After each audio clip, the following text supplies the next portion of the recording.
Well, this is a very special occasion for me. This is the first time that I'm actually sitting opposite my own son. And he was the one that was responsible for bringing us to the truth in the first place. And since then, there have been some tumultuous times. 2,000 years ago, another father sent forth his son. And he sent him into this terrible world to face a terrible conflict. And if Jesus should have failed, then every single one of us would be lost.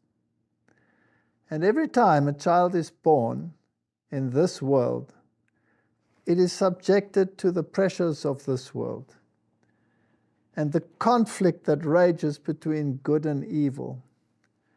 And I don't know how many tears there are in bottles of mothers and fathers, and sometimes of children because of parents, because someone has decided to follow a wrong path.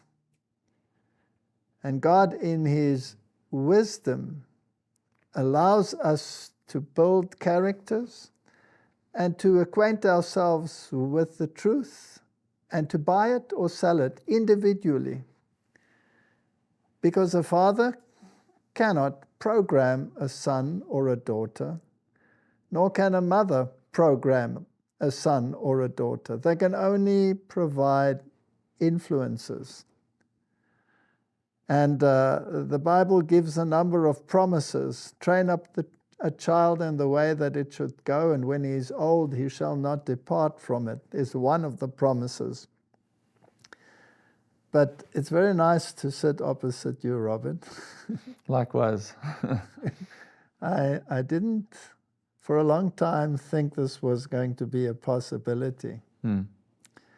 Now, you know, when you start a family in this life, and normally when you start a family, like in our case, we were very young. And when we had this occasion that our first son was born, your brother, it was an amazing experience, and it was very hard for us because we were very poor at that stage. And it totally changed our lives, because there's a text in the Bible that says a woman shall be saved through childbearing. That doesn't mean that every woman has to have a child in order to be saved. What it basically means is that a child changes a person's character. You have to give up that which you normally did, your selfish attributes. Yeah. And you have to concentrate on taking care of this little bundle. And then the second child was born, your sister, Tanya. And I was quite excited that she was born, because I always wanted to pamper a little girl. And it was always nice as a father to sit with the little girl on your... It's always a dream. Yeah, you also want to have a little daughter, maybe? I did. I actually wanted a daughter, and then my son came along, and now I now I can't imagine having a daughter. You know, and I'm so happy to have a son, but I always wanted a daughter, someone to spoil a bit. Yes. Now, my daughter was very good at manipulating me. She had a very strange way of manipulating me. She would want to do something that was basically a little bit naughty, totally naughty. And she would say, "Can I do that?" And I would say, "No, that's not done." And then she would nag, and I would say, "No." Then she'd run up to me and give me a kiss and go and do it. So that you can't do anything about it. How do you react? Anyway, that was the second child. And then we went through quite a long period, because there are 4 years between each one of you, basically, right? Yeah. So that was quite hard, because that means there were 8 years between you and your oldest brother. Yeah. And you identified more with your sister. Yes. And then when your mother was pregnant with you, she got very ill. And she was more in hospital than she was at home. And she had constant problems with her lungs and constant fevers. And I had to take her to hospital many, many times, and they would put her on to... Even many years after I was born, I recall. Yes, many, many years. Your mother was often very sick. Your mother had a very, very hard pregnancy. And at one stage, the doctors came to us and said, we believe that the problem is the pregnancy, and we believe that there is sepsis in the uterus, and we recommend an immediate abortion. And your mother was lying in a hospital that didn't have a scan. And they just basically developed sonar scans, but they were only in specialized clinics. And there was a specialized clinic in the town. So we discussed it and said, no, we don't want to have an abortion until we know for sure that you are no longer alive. And so they said, well, you'll have to go to the clinic in town. But your mother was very sick and she had a very high fever. And I basically picked her up, carried her out of the hospital to my car, put her into the car, drove her to the clinic. And I looked at the clinic, and it was up a flight of stairs. And I thought to myself, this is not going to be easy. You know how people carry their brides across the threshold? I had to pick her up like this in my arms. And I walked up those stairs, and they did a scan. And there you were. You were about this size, and you were sucking your thumb. Do you even have thumbs then? Yes, you had. Wow. You were fully formed. You were just tiny. You were like Tom Thumb. Sure. And we looked at it, your mother and I, and there was no way we would allow an abortion. And so she struggled through that pregnancy, and eventually you were born. Why did they say or my mom needs to get an abortion? Because they thought the fetus was actually not alive. Oh, okay. And it had become septic. They didn't have the scan. They didn't actually take the scan. They didn't have a scan. They didn't know what was going on. So they just suggested at random that we do an immediate abortion to stop the sepsis and the fever and everything that went with it. And when you were born, you were basically an impossible child. You would scream, and you were always in a very fetal position. And you were very, very special, because we didn't know how to really deal with this. Usually the third child is easier to deal with. Yes, but we had actually made up our minds that we had a pair, and a pair was fine. That was enough. So you somehow came upon the scene without any planning. But your existence in our lives now totally challenged everything that we stood for, and totally challenged our lives. And your mother became a 24-hour nurse to you. And then all the dramas around the occult events in our home. And eventually you had so many issues and so many attacks and so many fevers. And always at the exact same time, I would feel that I was being strangled in the middle of the night, 2 o'clock at night. And then you would scream like crazy. And then we'd pick you up, and you would go into these fever cramps, and then you would get a high temperature and you would pass out. And we rushed to the hospital, and then you stayed there for a week or so, or longer. And every time it was touch and go. Where are you going to live? Where are you going to live? It was a very, very stressful situation. And eventually we sought help because we thought there was something supernatural happening in our house. And you weren't in the faith that you are in now at that time. No, I was an atheist. Yeah. I didn't believe anything. And so, well, the story is a long story, and I don't want to tell our conversion story. This is about you, and you knew nothing about that, right? No. Nothing. And so eventually what happened was we found the faith as a consequence of our search. And we became Seventh-day Adventists. The Bible says, here are they that keep the commandments of God and hold to the testimony of Jesus. And you are the one who basically grew up in that faith. The other children were older already. Yeah. Right? Martin was 12. Tanya was 8. When I was 3 or when 3 you or were 4. 3 Yeah. years. Martin was 12. Tanya was 8. You were just over 3. And you are the one who grew up with the Adventist lifestyle. The others had to change their lifestyles.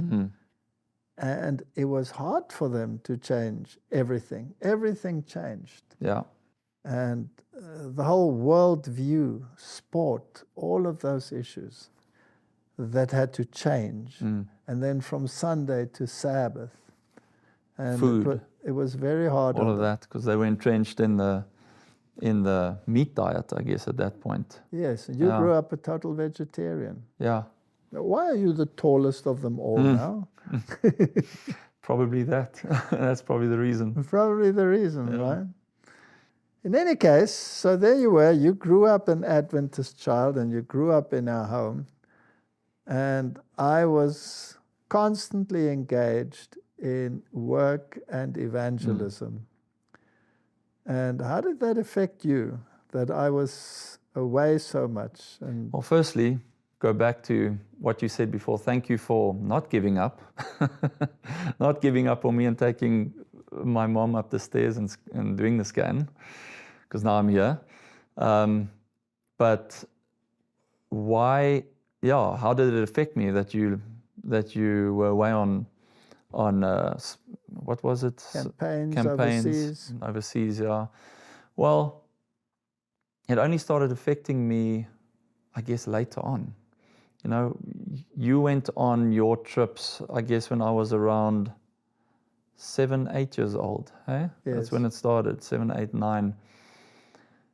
Look, I was very close with my mom, and I was very close with you as well, but you were mostly away. So I guess it affected me somewhat. You know, I probably needed a bit more time with my dad, you know, and you were preoccupied with more than just travels, you know. You were still working, I think, at the time for Stellenbosch. So you naturally didn't have enough, you know, a lot of time to spend with me. So, it affected me. I don't know how it affected me. I can't really recall, but I guess I gravitated towards my mom more because you were less around. Now, when we were together, we often had many people over, and we had lots of Bible studies in our house with young people. Yes, I recall. There were always young people in our house doing Bible studies. And you basically grew up with the faith. And you actually were actually quite a strong little believer when you were young. Yeah. And then what happened? Well, I would probably attribute it to friends. Yeah, I think there was a lot of peer pressure from a young age, you know. But you were in a church school. I was in a church school, but Now, what is that but? well, just looking at other members in our family and how they were also treated in those said schools, or in that said school, the influences weren't really good. Your friends, were they largely from the faith, or were they largely not from the faith? Back then, well, there were friends, some of my good friends, not in the faith, but mostly my friends were in the faith. And they were in the church. And did they radiate towards the good side, or did they radiate towards the naughty side? The naughty side, I would say. I know you tried to teach me values, and I know when I was, when old was I? 12 or 13, I started listening to rock music. And that was also my friends made me the tapes. It was tapes back then. And you weren't very happy about that because it obviously, it affects the mind. And your I wasn't happy when you threw my tapes away, I must say. I threw your tapes away. No. I wasn't happy. Now, I remember that your older brother also went into music, and he started playing the guitar. Yeah. And he started playing very heavy rock kind of music. Back then, I think it was AC/DC. And yeah. Yes, and we had some books about rock music. Mm.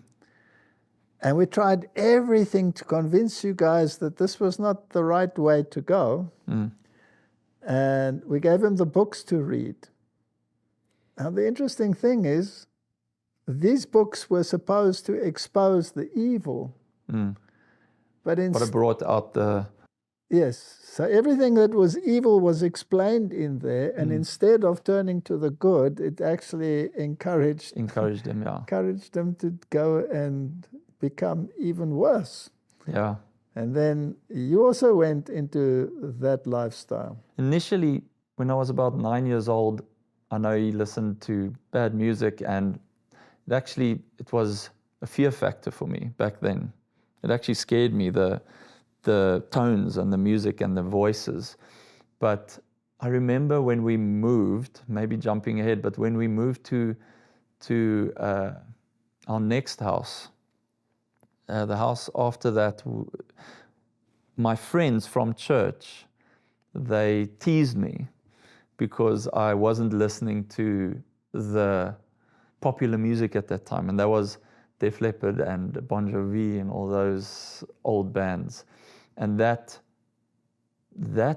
I guess that hurt me in some way because, I felt left out.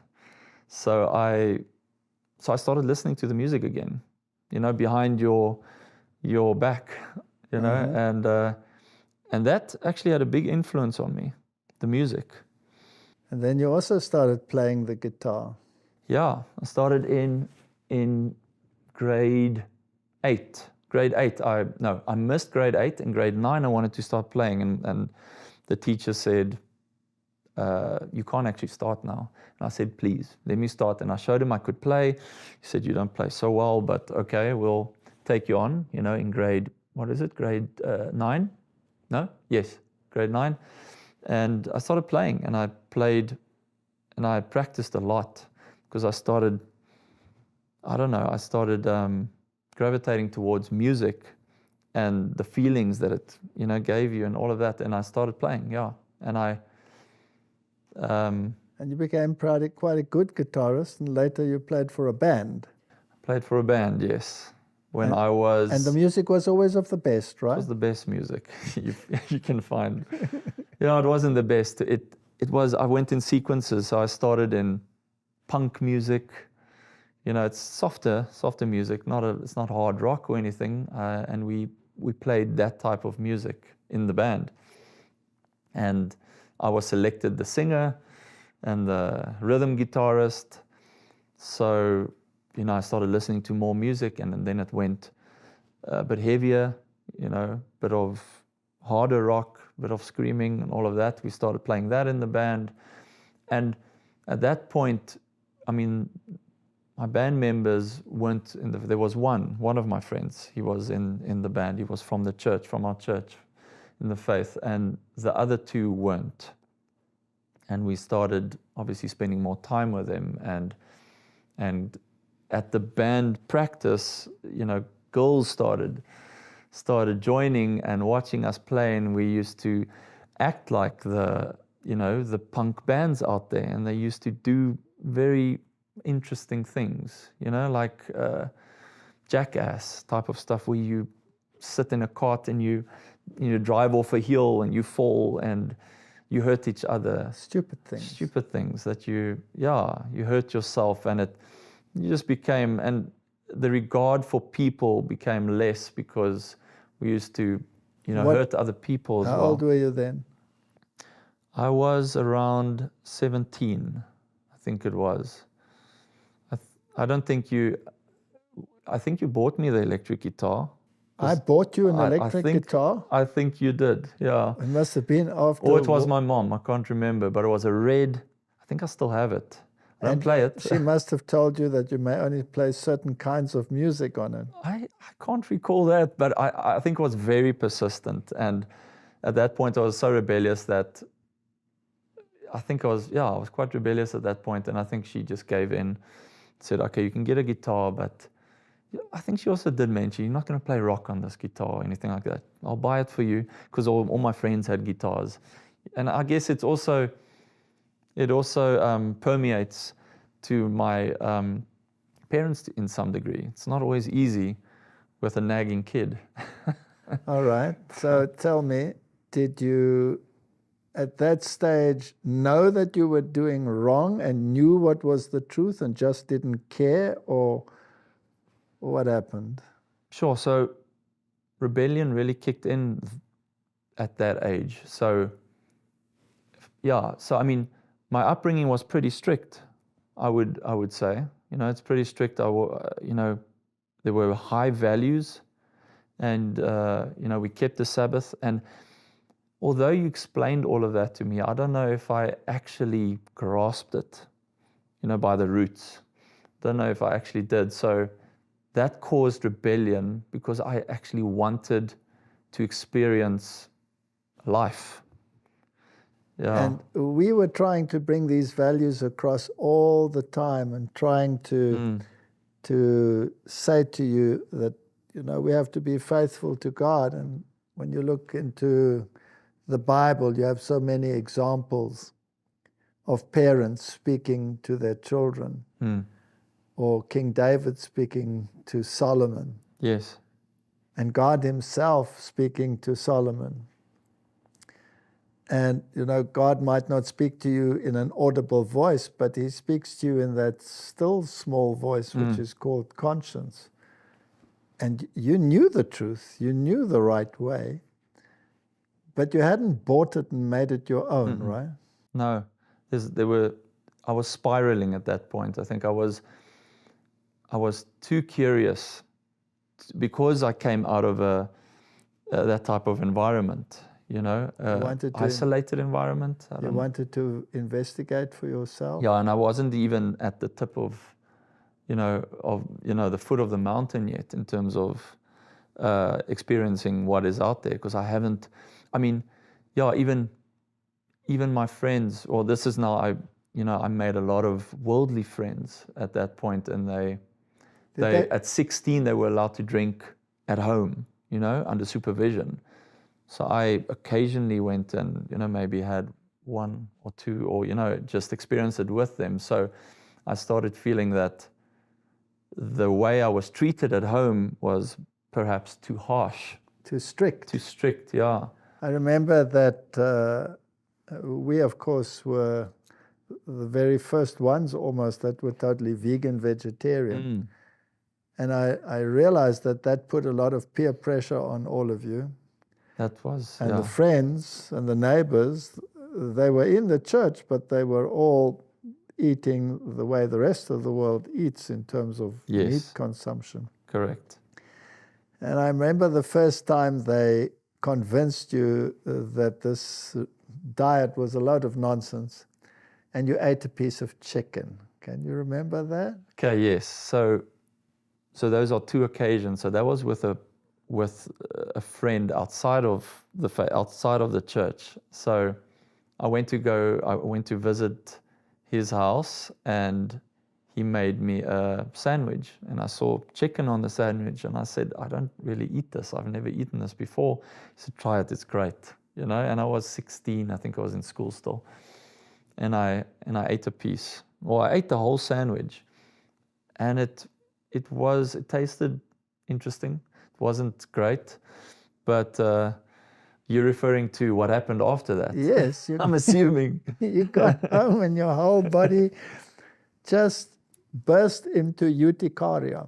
You had all Hives, of eh? Hives, yes. All of these bumps on you. Sure. And you got the fright of your life. Yeah, I did. And I asked you, what did you eat? And you said that you ate chicken.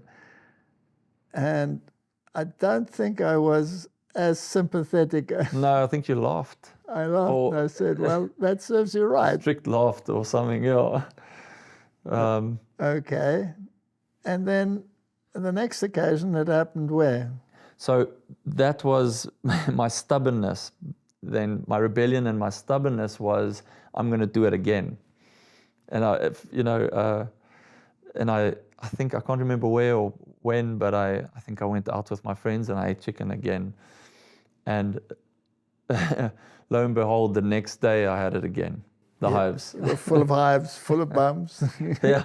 You looked like a sea monster. And it was worse. I mean, it was actually quite serious. There was times where I couldn't breathe. That actually tells you that if you can have such a strong reaction to just a little piece of chicken, how many toxins must there be in that to create such a massive reaction, right? Yeah. I mean, could it happen other way around? If you hadn't eaten fruit, for instance, and you now eat fruit, could that happen as well? Unlikely. Well, actually, in a way it did, because you get what you call a healing crisis. Oh, yeah. We were all big meat eaters before, which switched to a vegetarian diet. And it's a shock yes, to the body. Your body, for the first time, gets an opportunity to throw out toxins. And I actually got very sick.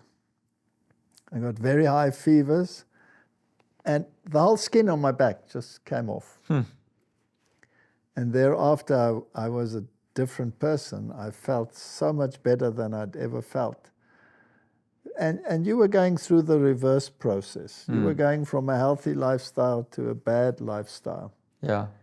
And then, Robert, something dramatic happened when you were 19 years old. Yes. You were in this rebellious stage. Your mother's knees were totally destroyed. My knees were totally shot, because when God gives you rebellious children, then He makes sure that you have knees so that you can stay on them and beg God to help you in these situations. Yeah.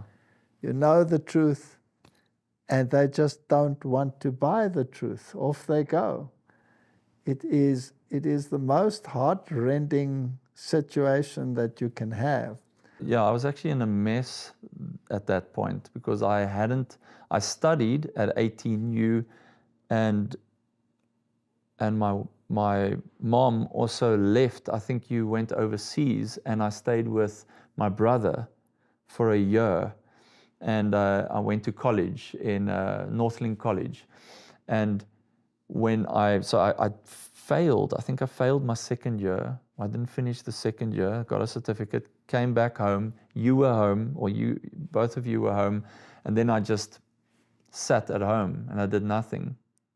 And that's where I even thought of making a career out of music and even going overseas. At that point, we played live shows in the middle of the forest, where everyone is drinking, and it's not a good vibe. And at that point, you gave me the ultimatum, I think, when I was 18, 19, that I need to study something real or find a place. you gave me that. Well, you had to at that point. I completely agree that was the right thing to do. But yeah, so back to your question, when we were band practicing, I was 19, and at that point we were quite deep into the heavy music. Heavy music, yeah. I was at that point, screaming, and we had, I was the lead singer, and we had a bit of popularity, I guess, a little bit. Anyway, so it was that one evening we were band practicing, I think, for a show, and a lot of people were watching, and I was performing, obviously, going overboard, and I was jumping up and down, and I was screaming, and my voice was, sore from all the screaming, and something must have happened inside, in my heart, and I just felt really something wasn't right, and I was tired, and I was looking at everyone, and everything was sort of dimmed, and I said to them, guys, let's go home. And I was the driver for all of them, the four of us. I took them all home. With this, I could feel my heart. So at that point, at the band practice still, I felt my heart going out of beat, out of sync. And I mentioned it to my friends that I felt exhausted and fatigued. And our lead guitarist said that it happens to him all the time. It's nothing to be worried about. So I said, that's fine, but I still felt... I said, guys, let's go, because something isn't right. And they said, okay, well, let's go. And I took them home. I remember I probably drove about 15, 20 kilometers. And then I got home, and I was in a bit of a state. And I remember seeing you, and my mom was, I think, in the room, and both of you came because I said something isn't right. And I think you said, go take a shower, or my mom said, go take a shower. All right, I'll tell you what happened, because you probably can't remember everything. Yeah, I can't remember everything. all the details. What happened was you came home and you said you're not feeling well, and you were panicky about it. Mm. And you had an arrhythmia. And I said to you, take a shower, you'll feel better. And then you took a shower and you went to bed. We put you in bed. And we watched over you, and then you said, you have a pain. And the pain was down your left arm. Yeah. It wasn't excruciating, though. It was just numb, a little bit numb. Pain. So I had taught many courses on it, being, the professor of medical physiology. And I asked you about the symptoms and exactly where you felt the pain in your arm. Don't recall, yeah. And you showed me the spots where you felt the pain in your arm. And I said, get up, come, quick. And I knew that were the symptoms of a heart attack, but you were 19 years old. Yeah. This was very strange. And I rushed you to the car and put you in the car. And at that very moment, someone came along and wanted to borrow a wheelbarrow from me. Now, we had a medical emergency. Yeah. And this person was parked behind me and insisted on a wheelbarrow. I nearly drove over him. Got rid of him, and your mother somehow had to take care of the wheelbarrow, and so she couldn't come along. Yeah. She had to follow afterwards. And I rushed you to the hospital, and you were complaining, and they got worse and worse as we were driving. Didn't I go blind at some point? Yes, you said you couldn't see anymore. Yeah. And then you went totally stiff, and you basically died in my car. You were physically dead in my car. Flatlined, yeah. I was stressed beyond measure. I rushed to that hospital like I've never rushed in a car before. And the emergency door was closed. I nearly took it off its hinges and rushed you in. And there was a young doctor in there. And I said, he's just had a heart attack and he stopped breathing. And you were basically dead. And so they rushed you in and put you on the table, and they brought the machine to shock your heart back into activity. And they said that I should go out, but they didn't have enough staff. So they asked me to come back in to assist. Because I was shaking, I assume. Yes, and the shocking. They first tried to get a tube down, and they put the tube down to get oxygen into your lungs. And then they shocked you. And you reacted, but you reacted violently, and you know, you're very strong. I don't know whether you know that you're very strong. You ripped this thing out of your mouth, and you tore a lot of tissue in there, and then the blood just came running out of your mouth. It was a total mess. And at that moment, your mother arrived. And so she was not in a good state. So they chased her out and chased me out with her. But then they couldn't handle you because you were so strong. So they brought me back in, and then you passed out again. And they shocked you a second time. And you jerked, but you wouldn't come back. Then they shocked you a third time. And then you woke up. Was I fully awake at that point? Fully awake. Because I remember, I think in between the shocks, I woke up. You woke up once when you pulled out the thing. Yes. That's where I saw my mom. Yes. And you, just for a second. Yes. Yes, okay. And then they put you into ICU. And you were absolutely fine. Normal. Now, that's not what you are like if you had a heart attack. So this was not a heart attack. What was it? Yeah. It was something totally different. And what they discovered was that you had an extra nerve. It's called Wolff-Parkinson-White syndrome. Yeah. And this nerve would take over the rhythm of your heart and send your heart into fibrillation. Then there's no oxygen to the brain. And then you basically died. It stopped beating altogether.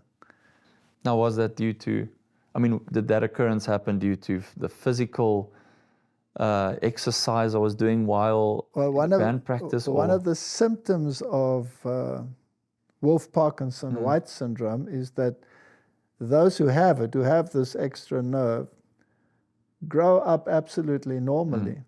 And then when they reach the 20s, 19, 20, and you were 19, 19, 20, or 21, 22, round about there, then that nerve kicks in and they can die. They die. And then you don't know why they died. You think it was a heart attack. It's quite a rare syndrome. It's not a genetic defect, as it were. It's just an extra nerve in the heart. So when they discovered that, they had to find an electrocardiologist who could treat that syndrome. But there were only 2 in the country, and both of them were on a congress in the United States. Oh, I remember, yeah. Yes, so they weren't there. So now what? They were only coming back in a week. And so the hospital said that we must take you home. Yeah. And we must monitor you 24/7. And at the slightest chance of arrhythmia, we would have to rush you into the hospital in case they had to defibrillate you again. And so we made a bed next to our bed, and you slept next to me. Remember that? I do. And every 5 minutes in the night, I would look, and it reminded me when you were a baby. And, you know, in circumstances like that, you pray like crazy. And you were not in a good place. You were doing everything that was wrong. I know that when you are in that band situation, then the drink comes in, and then the drugs come in, and I don't want to go into all the details, but you were a naughty boy. Yeah, I was. I want to read you a verse that sustained us. It's in Isaiah, chapter 49. And it's verse 24 and 25. And your mother and I claimed this promise so many times. Shall the prey be taken from the mighty, or the lawful captive delivered? But thus says the Lord, even the captives of the mighty shall be taken away, and the prey of the terrible shall be delivered. For I will contend with him that contends with thee, and I will save thy children. So to all those parents who write to us so regularly, and all those parents out there that are desperate and want to give up when their children go astray, God has ways and means to bring them back. Now, this was a very bad occasion. I mean, you can't imagine much worse happening. Yeah. And then for that 1 week, we watched you 24/7. And finally, that specialist arrived from overseas, and that appointment was made at the heart clinic. And you went in for that operation. It's an 8-hour operation. It was a very tricky operation. It's a very tricky operation. They go in through the groin. Yeah, the vena cava and the aorta. Yes, they go up into the heart. Then they have to go through the heart chamber to the other heart chamber. And then they have to go down, and they have to find that nerve in the ventricle or wherever it is. And they found that nerve. Then they put a probe all through those veins. They put it into that nerve, and they test the nerve.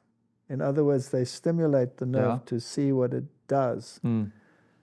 And it created a heartbeat of somewhere around 300 beats per minute. That's fibrillation. That's where I was, hey? That's where you were. Yeah. So in other words, the heart is beating so fast that the blood cannot pump through the arteries. So you get no blood to the brain, and you get no blood to the rest of your body. So is it not a miracle that didn't damage my heart? You could have had a serious damage. Or brain damage after 5 And you could have had brain damage. I don't know if I have brain damage, but I doubt it. Well, you're still here and you're talking. And you did go back to study, and you did get a degree in electrical engineering, and you did get a degree in commerce, BCom.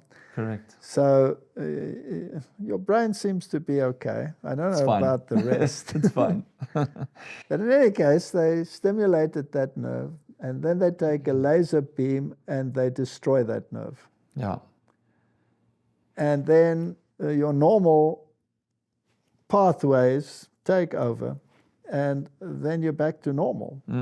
So basically after that, they must have, when they burn that nerve, it puts some pressure on the heart. Yeah. And it takes time to recover, but otherwise you're perfectly normal after that.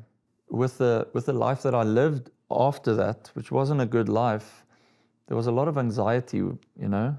I think the heart obviously took some strain because I didn't live the best life, and a lot of times it felt like the heart was acting up again. And I believe God. You only ate properly if you visited us. Yeah, I would say so. Otherwise, you ate what? Lived on braais and... So barbecues. Barbecues, yeah. And so you totally left the lifestyle behind you. I did. I even went to the doctor after my surgery. Right after my surgery, I was still in the hospital, and I asked him if smoking affects what I have. And he said, "You shouldn't smoke." And I said to him, "That's not what I asked. I asked, would smoking affect what I had?" And he looked at me, and he knew what I was referring to, and he said, "No, it won't." I said, "Thank you." And I went outside and I had a cigarette at the hospital. at the hospital. He was stubborn. Can't believe it, yeah. Did it make you think? A year and a half later, it did. Not at that point. I was beyond... I can't recall. I must have contemplated over what the occurrence, but not... after what I told you now about the doctor and the cigarette, I doubt it, because I didn't care. You didn't care? I just wanted to go back to what I enjoyed doing at that point. You had so many conversations with us, but particularly with your mother. You were very close to your mother. And your mother kept talking to you about music and about health, and you just kept on rebelling. But the one thing I did was I was always very honest with her. So whatever I did, and I didn't do very good things, but I always used to sit there and tell her everything that I did the previous evening, everything. And how did she react? She was quite gentle. She approached it quite nicely, and she would ask questions. Why? Why would you do that? This hurts your body, this and that. And I listened. I remember that was around, 1920s. Probably one of my worst times was between 19 and 23, 24. So that's the area. But yeah, she was very, forgiving and very helpful. She wanted to help, but she wasn't forceful. She wasn't. She reprimanded in a nice way. Yeah. And I wasn't quite so kind, or... No, I wouldn't tell you what I did the previous evening, or... You wouldn't tell me? No. Okay. It wasn't... Yeah, I mean, you had a way of... She would give me a filtered version. Yeah. Oh, is that so? Yes.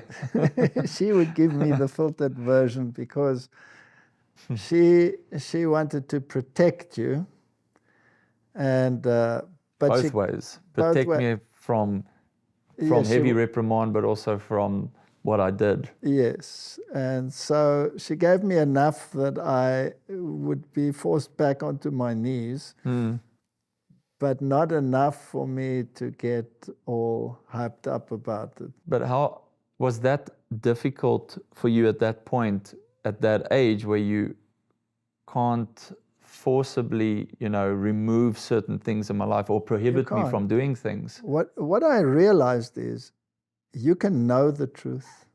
You can live the truth. You can be concerned for others. But there's a particular bond with your own family, and it's a terrible dichotomy going on in your head. If your own children know the truth but refuse to live it. And life is so unpredictable. You were nearly dead. In fact, you died in my car. And I didn't see any lights. Dead. I didn't see anything out of the ordinary during that time. No, you just didn't know anything. And you never went to heaven, and you never went to hell, because that's a lot of nonsense. I really did not. You knew nothing. You woke up and you were absolutely, what am I doing here? Yeah, no idea. And you wanted to get up and walk out. And they said, no, you just had a heart attack. But it wasn't a heart attack. You know what? The Bible is full of stories like that. And David and Solomon is such a beautiful example in the Bible. He had everything, Solomon. Yeah. He had the whole truth. He was talking to God on a one-to-one basis. He was... Yeah, he was the wisest. He was the wisest of them all. It was just amazing. And look what happened to him. And when it comes to the conclusion of the matter, it is fear God and keep his commandments. This is the whole duty of man. Yeah. So you knew all of those things, but you wouldn't come back. And here's the one that brought us into the truth, and he's in the world. Now, your older brother, Martin, he also went into the world. took a different course, but it was different. the rebellion as well. Yes. Yeah. And he's also highly educated and a medical doctor today and all of these things. And he does know the truth and everything that is involved with it. But to actually embrace it in its entirety, or just knowing it and being involved with it, is a big, big difference. Yeah. And there you were, and you were going through this rebellious stage. And how many years did it last? Lasted, so I was baptized at the age of 21. Yes, I remember. Who baptized you? It was a grumpy old man. Are you referring to me as a grumpy old man? I'm just kidding, but yes, you baptized me. Okay, now how do you think I felt knowing that you were so rebellious, and here you come to the point where you said you want to be baptized? The prodigal son comes to mind at that point. You were a prodigal son that came home. Yeah. But you only stayed a short while and you made a U-turn and you went back. Yeah. Why? Again, my friends, my whole life, with you traveling, and it's not your fault or my mom's fault, but I was alone. I was living in Somerset West. I was studying. We didn't have a lot of money. I mean, I got a allowance to pay bills and, certain things. I think you still paid for my rent and all of that, and I got a certain payment. But in this country of ours, it's pretty normal for young people who are at university age to be separated from your family. Your mother had to leave home when she was 17, and she was basically dumped into the world. Yeah. So in this milieu, when you reach that age, off you go. You go to a university, sometimes you go to hostels. Yeah. And we arranged that you could stay with very faithful people at that stage. And you had your own little flat, and we supported you. But yes, you had the opportunity to work with the church people, but you chose the others, right? I did. But keeping in mind, I only started, rebelling at the age of really 18. And the band aside, I mean, that was a side thing. It wasn't real rebellion. It was 18 and 19, I had my heart attack, and 20, I started experimenting, and 21, I said, I need to stop this. I need to, I knew what the truth was, and I didn't. Did you pray? I didn't pray as earnestly as I do now. I didn't have that connection. I thought it was what I had was actually a very superficial type of faith at that point. And my friends from church, they were also baptized, but we all were in the same clique, and this clique, my church friends, we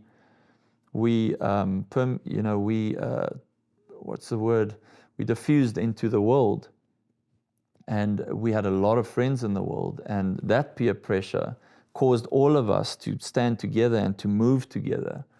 So for me to fall out of my church friends and then lose my worldly friends was too much to bear, I guess. So I remember after getting baptized, one of my friends, Jeremy Sturley, actually, we went and we conducted Bible studies for our friends in the world.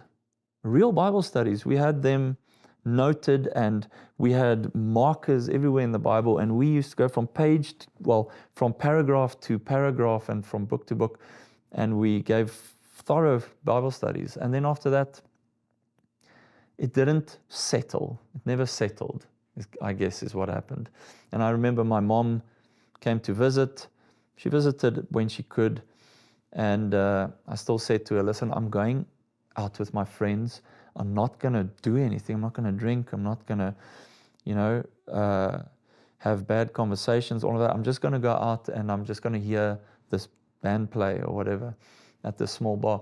And she said, you must watch out, because that's where, God, cannot help you. He cannot abide with you really in that, or abide is the wrong word. But that's where Satan and his angels are. And as I walked in there, I had been, I hadn't been out in that type of scene for a long time. So it was really strange walking in there. And I walked in and I felt out of place.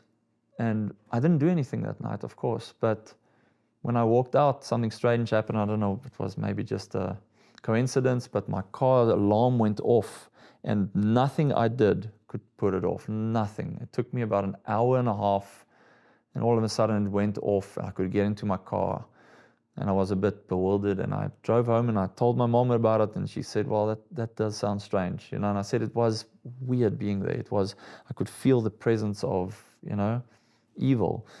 And that carried on, but then you start exploring a bit further. Like, that was okay. It wasn't that bad.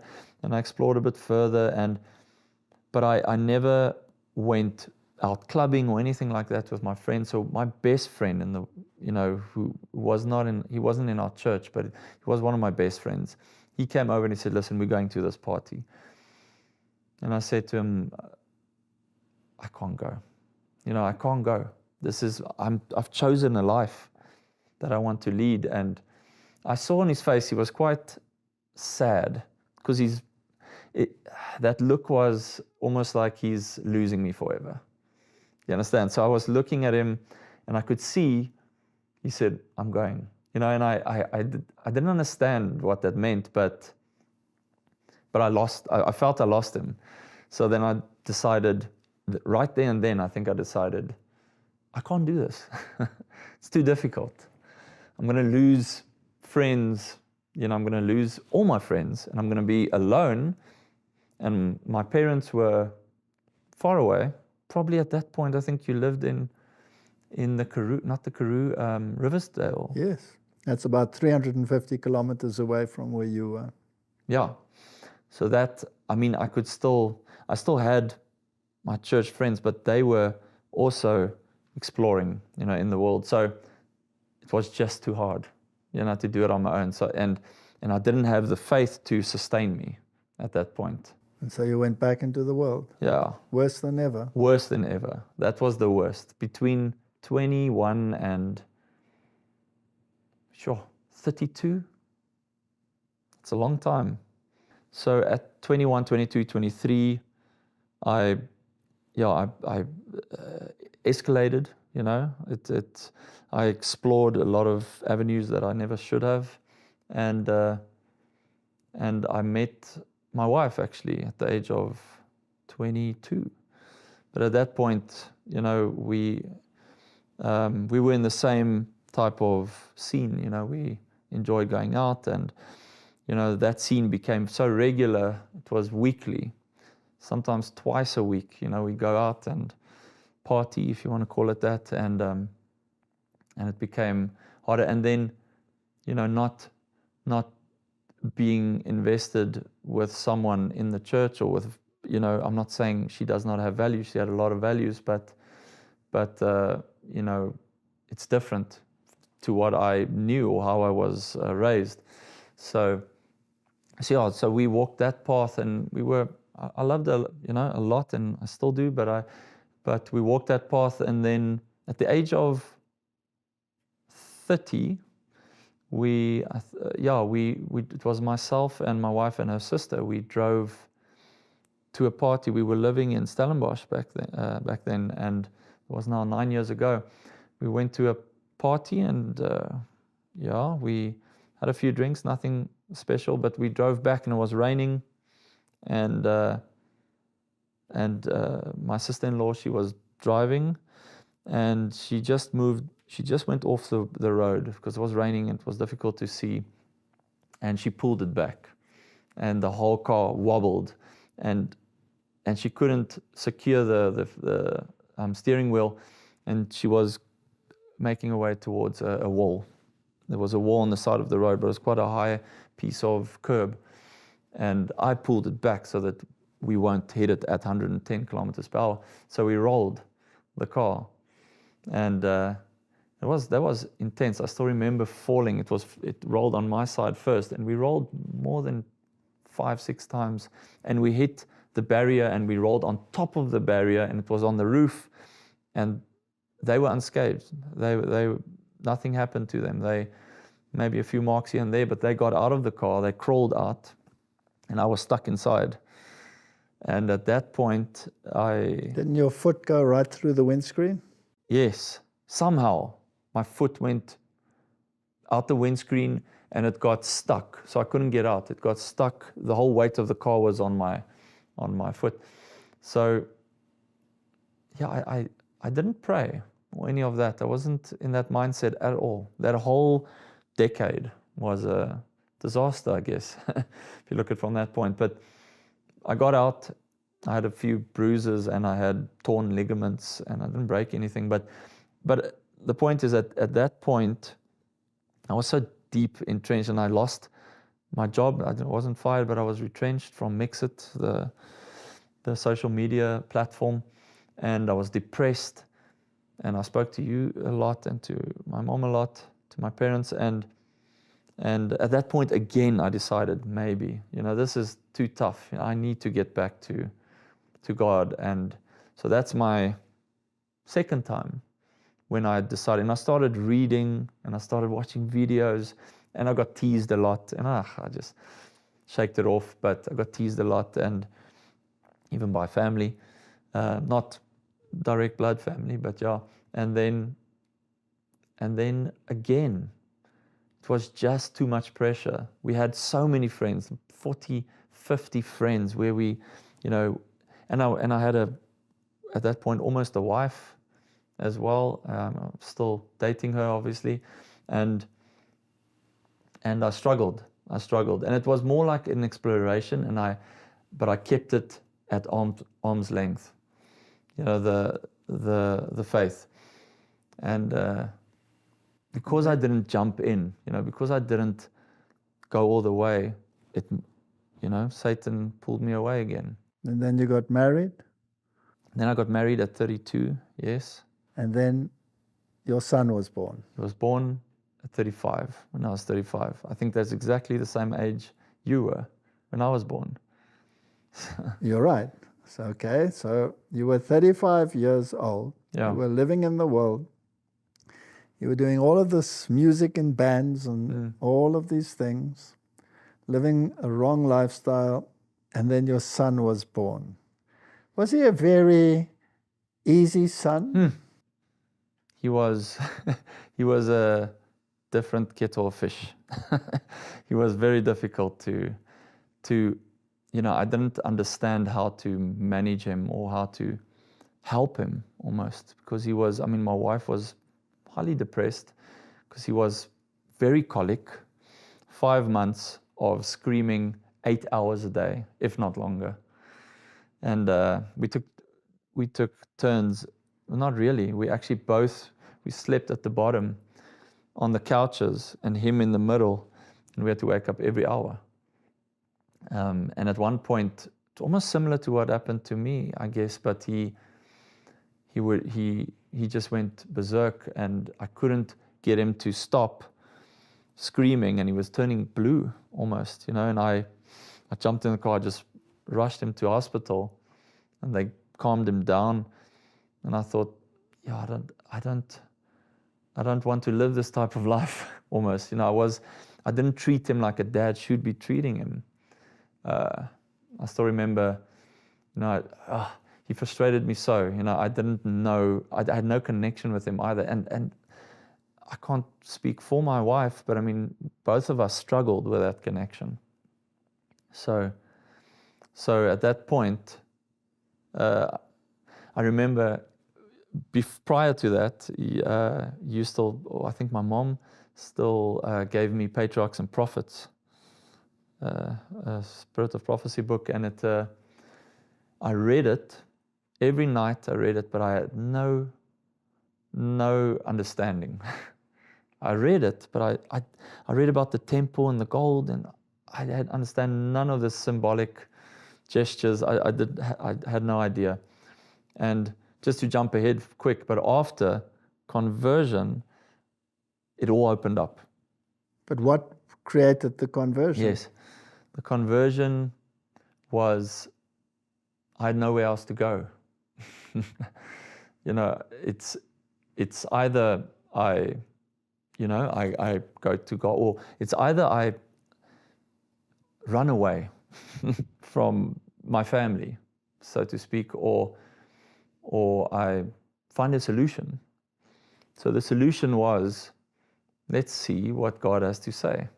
Whether God can help you out Whether of your God dilemma. can help me out of this, because at that point I had a decent job. I'm still in with the same company, but that was also completely deteriorating. My work, I couldn't sleep, and because I've lived this life, I was heavily impatient. I couldn't deal with this kid. I just wanted to get him out of the way, and I didn't want to actually feel like that. I wanted to help him. So I thought, maybe from everything that I've learned over the years, from you and from my mom and from the church, I guess, and from just being embedded growing up, I decided somehow this has to work. So I went on my knees and I said, okay, I'll give you my life if you help me. Yeah. And maybe a few days after that, it felt like a burden was lifted. And I tried understanding it, and I think I spoke to you about it a bit.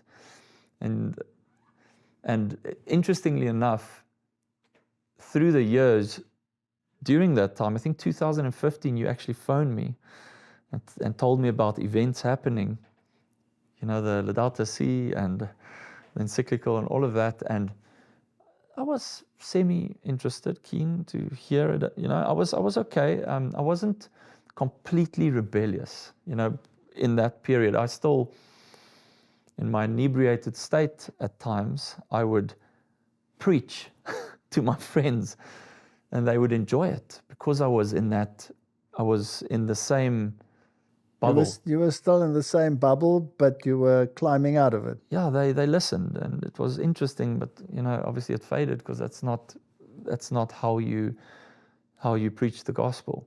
But yeah, so at that point, when I spoke to you again, then because I gave my life to God, things started making sense, and this was interesting, and it was scary, but it was also enlightening and interesting. So I decided to arm myself with knowledge, and that's what I did. Yeah. And now you're back to where you were when you were a child. Yes. You're eating like you ate, like you did before. Was it because we forced you, or because you discovered that this was the best way? Yeah, unfortunately, it's always difficult to say this, but nothing. And you tried, and you said the right things, but nothing you said actually, got me into this life. It's something that only the Holy Spirit can do for me. So the only thing that converted you was not pressure from anybody. No. But a longing to find peace that you thought that you would only find with God. Mm. And then you discovered all the things that you basically knew but rejected. Yeah. But it exploded. It exploded and you accepted it all. Yeah, accepted it all. Yeah. And was it easy on your family, or did it make matters easier or make it worse? It made, well, I had an inner peace. So that's what kept me going. There were times when I said to myself and to God, I'm going to run again. Like I did in the past with the peer pressure. This was tough. I mean, my wife is a Christian, and she's a loving mother and wife, but my faith is different to all the others. I want to keep the commandments, but that's not the first step, and that's never how I experienced it, because I didn't keep the commandments while searching for Him. I searched for Him, and then as a result kept the commandments. So you didn't keep the commandments to stay on His good side? No, not at all. I was still smoking a cigarette while reading the Bible. And after a while, I was reading the Bible and the cigarette wasn't in the hand. So who changed you? God changed you. God changed me, yeah. So sometimes, no matter how much preaching you receive, it is something that is totally up to God. Yeah. To change. As Jesus said to Nicodemus, so the wind blows and you don't know where it comes from, you don't know where it goes. That's how it felt. Now, I'll tell you from my perspective, we prayed so much for you and claimed these promises that we find in the Bible. And we often said to God, this is the one who brought us into the church, so He stay behind. I don't want to go to heaven with any of my children not being there. You're all absolutely the same to me in terms of that. But there was this special relationship because of all that we went through with you. And was this one going to stay behind? It was very, very hard. Yeah.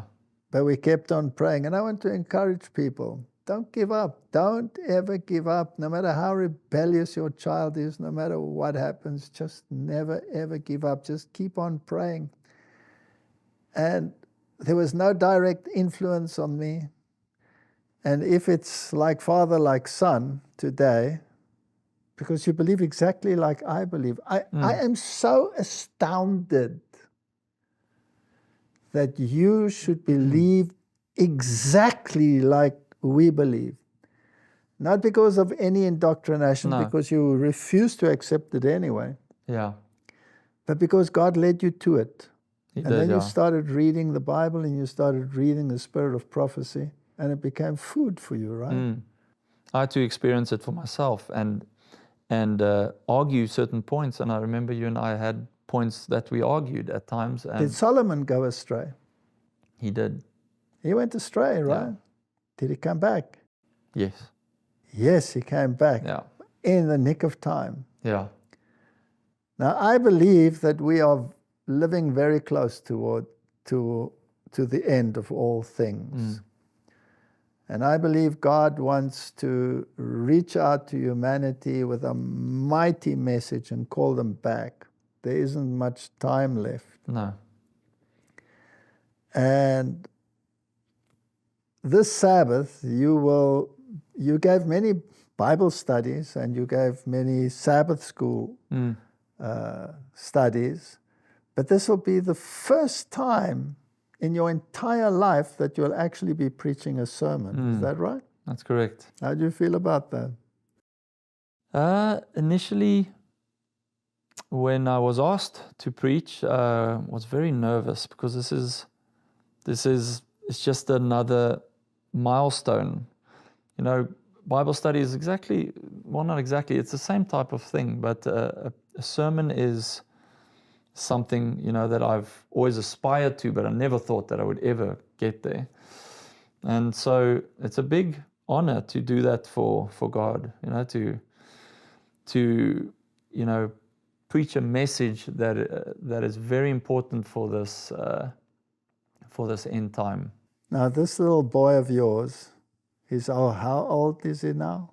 he's almost, well, he's 4. He's turning He's 4. 5 He's going in to April. turn 5, right? Mm, And he was a very complex little boy. very. Still. And now you have this absolute close relationship with him. Very, yeah. And do you often think about it that this little boy brought you back to the faith? I do. Every day, yeah. And how would you feel if you saw him go astray? Oh, it would be calamity. It would be a calamity, Yes. right? And how would you feel if you know that there's nothing you can do to prevent it except nurture him with the truth and hope that he retains it? That's very, that's very, very difficult. Now, how do you think God feels? I mean, look at this I'm guessing picture. that's how you felt as well, or feel. That's what I'm trying to get across. Yeah. Now, here is this famous picture in a modern form of how God feels. Imagine that everybody down here is a child of God. Mm.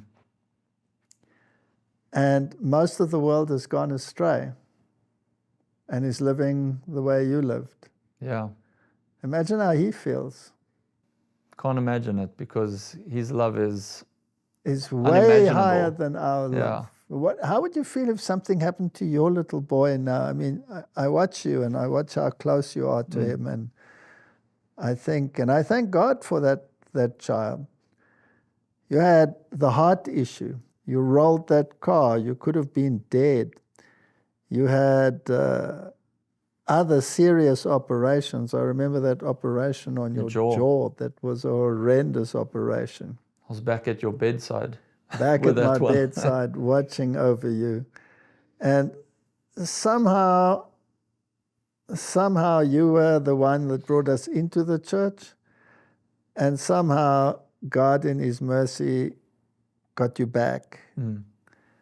And of course, I pray that you will stay back. I can't even imagine going back to that life. You don't want to. And you came out of the city, Yeah. located back to the country. Or to the country, not even back. Yes, to the country. And you left that entire life behind. Yeah, that was a step of faith, which I'm happy to God for. And it's your intention to not only give your life to God as you have done, but it is your intention to go and preach for God, isn't it? And that's been hard, because I'm not good. I haven't been good, or that's what I thought, in front of crowds and all of that type of stuff. So I decided when I gave my testimony 2 years ago that I'm just going to say yes. And it was a struggle. And the first time I had to do a Bible study, it was one day in the Bible study. I said, just do one day. Oh, I couldn't even imagine doing one day. So I did one day. And then I did 2 days. And then then I gave a full Bible study, and I couldn't believe it. So he meets you where you are, and he lifts you up. Okay, what would be your final words of encouragement to young people who are in the same situation as you were in? I always say, just trust in him. Trust him, even if you don't know him and you don't understand where your life would be after should you make a commitment to him. Just ask him just trust him and have faith that your life will be better. You will have trials, but you will have a new life, and he'll change you. He'll make you a better and a new person. And once he's done that, once he's brought about this transformation, can you imagine going back to the old life? No. And yet so many times you went back, right? But Yes. this time something changed. Yeah. It solidified. Yeah. It's difficult to pinpoint as to why. Well, Not really. I think had my son not been born, things could have been different. I really do. I think God also he also obviously knocks. You need to open the door. So when the Bible says a woman shall be saved through childbearing, can I say that a son can also be saved through childbearing? Very much so. Well, Robert, I'm so grateful to God that you are sitting here today and believe, not because we drummed it into you, but because you discovered it again for yourself. Mm. And when you really asked for help, you realized that God is a God that keeps his promises. Yeah. And that means that he will keep his promises for the entire time that is ahead of us as well. Mm. And we're heading for tough times, right? We are. And may God use you in the future to bring truth to people. And may we never give up on our children. And may we never give up on humanity. Humanity is in the same boat that he was in. Humanity is often in a worse boat than he was in. But if we pray and we seek God, then he will help us. Will deliver on his word. Robert, I believe that prayer brought you back to where you should be. And not because you have to now, but because you want to. Mm. And I'm grateful for all those prayers, because I know intercessory prayers are vital. It's powerful. Yes. So I would want to pray for you, for us, and for all parents and all children out there that are struggling with similar issues. Mm. Let's pray. Heavenly Father, you have told us that the road to heaven is a rocky road. It's not a broad highway. And it says, seek and you shall find. But it also says that few find it. And the reason why few find it is because they do not seek. And so often it is necessary for you to create circumstances in our lives so that we will seek. And if a heart issue doesn't work and a rolling car doesn't work and none of these things work, then sometimes you create situations that make us so desperate that we cry out to you. May many people in the desperate times that we live in cry out to you now. And it is my prayer, as it has been from the beginning, not only to save this son of mine for all eternity, but all my children.